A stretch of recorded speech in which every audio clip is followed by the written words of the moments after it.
think of all the things I've seen, the ocean is the most like God. It is limitless, and it has great power, and you have no control over it, and it is the source of life in so many ways. So it's not unusual that people often find some kind of spiritual release in being near the ocean.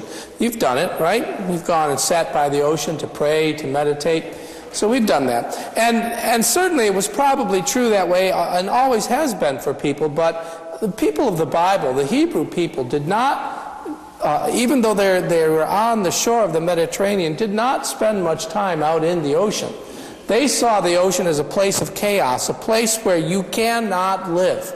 If you fall in the water, you can't survive. So there was very little in the Bible about the ocean, about going to the shore. However, there was a large lake in their land, the Sea of Galilee we know it as. The Lake Galilee was quite large and full of fish, and several of Jesus' disciples, including Peter, were people who fished in that lake. So in this story we hear of an event that happened in a storm on the Lake of Galilee. What happens is that Jesus, who hasn't been with them, they're out in the boat, they're going against a strong wind. Jesus walks to them on the water.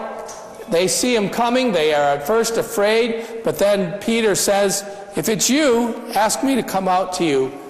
And Jesus says, "Come ahead." And Peter steps out of the boat onto the water. Get the sense from the Bible that he walks a couple of steps and then, as Rose talked about, sees the waves, sees the wind, begins to sink. And Jesus rescues him, puts him back on the boat. And that's the story basically as you've probably heard it before. What I wonder as I was thinking about this is, where did Peter get the courage to get out of the boat, first of all, and why didn't anybody else do it? So I began to do some research on this, and I found a wonderful resource called My Own Imagination that can explain to you why the other disciples didn't get out of the boat. And I want to tell you a little bit about them. For one thing, Bartholomew was an inside-the-boat thinker.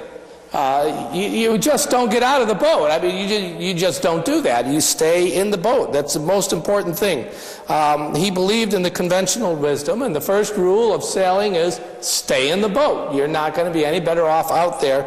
So he was not going to get out of that boat. It didn't even occur to him. The idea of getting out and trying to do anything else, nothing there. He didn't even think of it. So he stayed in the boat. Now, Abigail, she was too scared. And I know that you thought all of Jesus' disciples were men, but you haven't done the research that I've done, and I happen to know that some of them were women. And Abigail was one of them. And she was just too scared. She had never been much on the water. She was terrified anyhow, and then when the waves started splashing over the boat and into the boat, she was sure that they were all going to sink. So whenever she could get a glimpse of the distant shore, she tried to find the closest point to swim to, although she didn't really know how to swim. She didn't even see Jesus coming to them. She was so scared, she never saw Jesus coming to them. She didn't see Simon Peter get out of the boat. She didn't see any of that. They had to tell her about it afterwards because she spent her whole time crouched down as close to the floor as she could get because she was too scared to see. Now Thomas here, he said it was a hallucination. Thomas knew that Jesus did not actually walk on the water. He knew this because people cannot walk on the water, and therefore Jesus did not walk on the water. What was happening was nothing more than a mass hallucination caused by fear and the suggestibility that goes along with it. Thomas realized that this was all just a metaphor. It was a statement of the faith of the community. It was a moment of revelation from God in which they began to understand the nature of the divine as immanent in the created world. It was a parable, a teaching moment in which we grasp the transcendent yet wholly incarnate power of the Holy Spirit existentially expressed in the faith of the church, and therefore Thomas stayed in the boat. Everybody got that? You want that by email? Sure, later. Joanna was not like Thomas. She wasn't much of one for thinking profound thoughts about it. She was a caretaker. It was her nature to help those who needed it. She saw Jesus out on the water, and she thought this: he's going to be soaked through and through. He'll be freezing. So she got together some blankets and a little bottle of wine and tried to make a space in the boat where Jesus could curl up. It made her feel good to do this. She saw Peter step over the side, and she thought, great, now I've got to get more blankets, which she went and did. She never thought that maybe she could actually take the blankets out to Jesus. She just waited for him to come and stayed in the boat. Now, Andrew was Peter's brother, and he also knew about the lake and the storms. He was one who would have gone, except that he was busy keeping the boat afloat. He had hold of the tiller, and he was doing his best to keep the boat headed into the wind. He was so busy guiding the boat that he never saw Jesus, never saw Peter step out of the boat, never paid any attention to any of it. He was doing his duty, and this was an emergency situation, and he was doing what must be done, and therefore Andrew never got out of the boat. Now John was praying. John was a man of great faith. Like Peter and Andrew, John was a waterman. He'd been on this lake many times. He'd been through storms before. But when he met Jesus, he discovered a new side of himself. Never before had he been a deeply spiritual person, but now all of a sudden he was. He realized that he had faith. He was certain of Jesus and Jesus' teachings. And he prayed about things, and they often came to be. And he was praying now.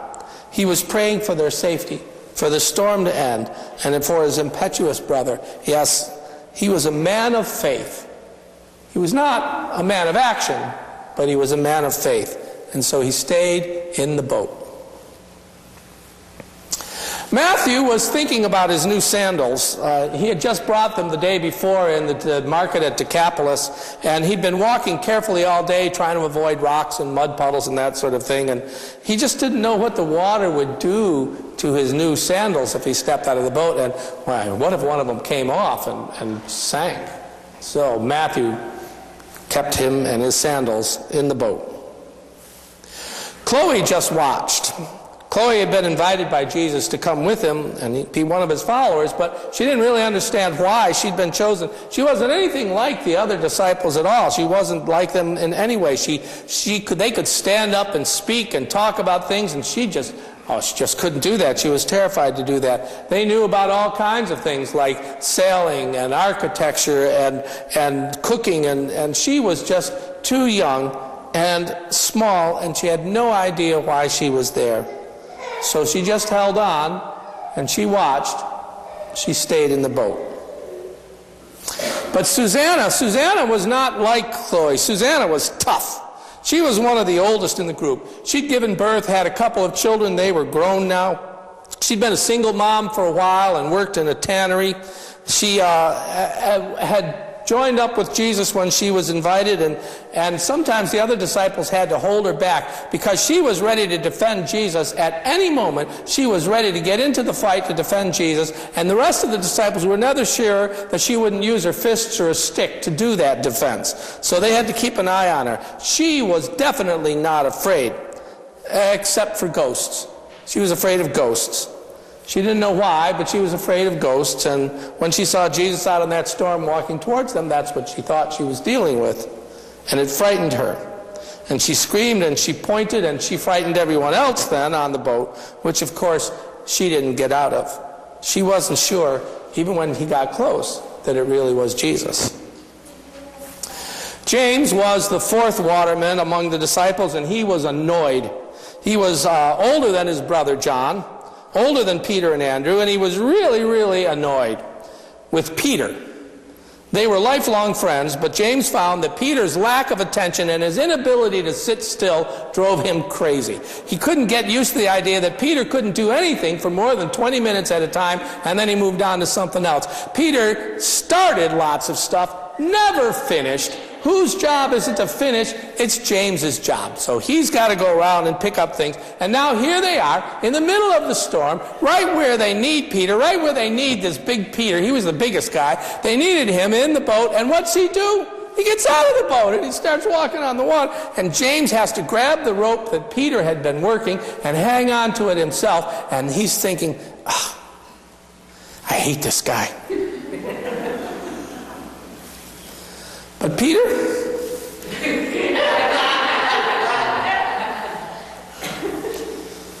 got out of the boat. Peter got out of the boat.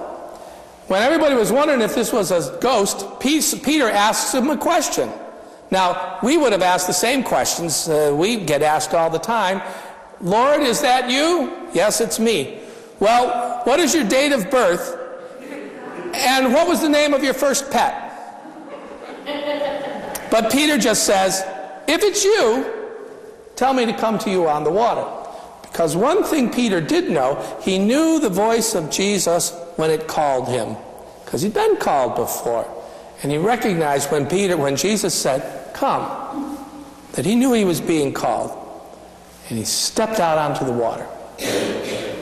And I get the sense from the Bible that he walked a step or two, and then he sank. Down he went. Complete failure. Right down. Jesus reaches out, pulls him up, puts him in the boat, everything is fine.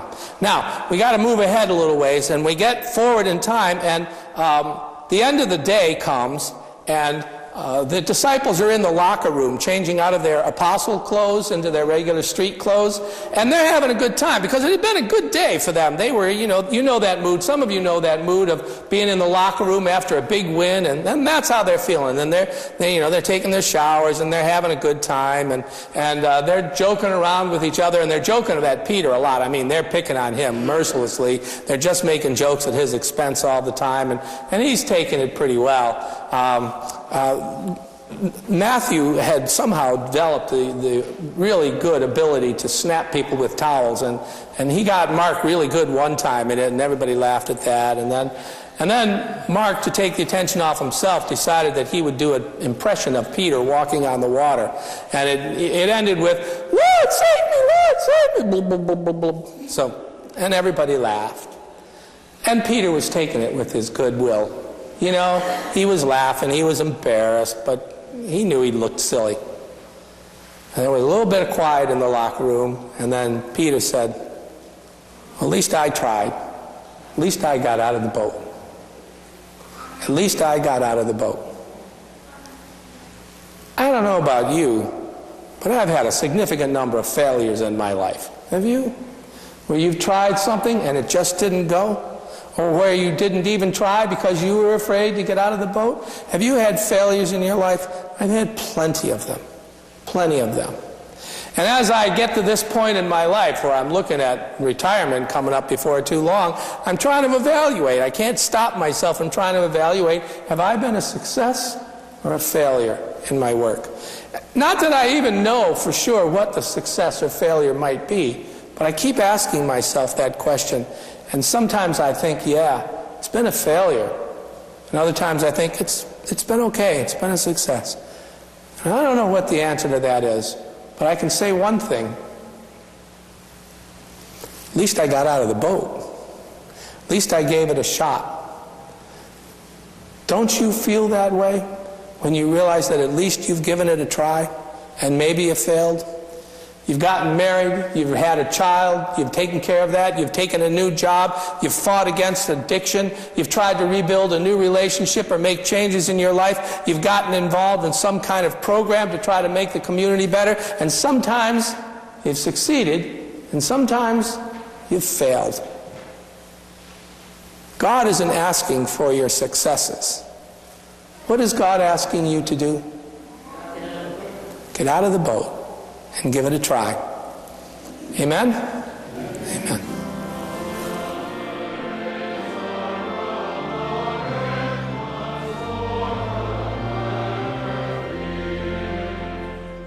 You've been listening to a sermon by Reverend Stephen Carnahan, pastor of High Street Congregational Church in Auburn, Maine. If you feel inspired by what you hear, you're invited to join us in person for worship services every Sunday morning starting at 10 o'clock. Of course, you can always listen to Steve's sermons on the web. New sermons are posted every Monday by midday. Please explore this website for more information about our church, or visit our Facebook page at High Street Congregational Church, UCC, where you'll find the video version of Steve's sermons as well. We hope that God's presence will be known to you every hour of every day. May God's blessings rest upon you now and always. See you next week.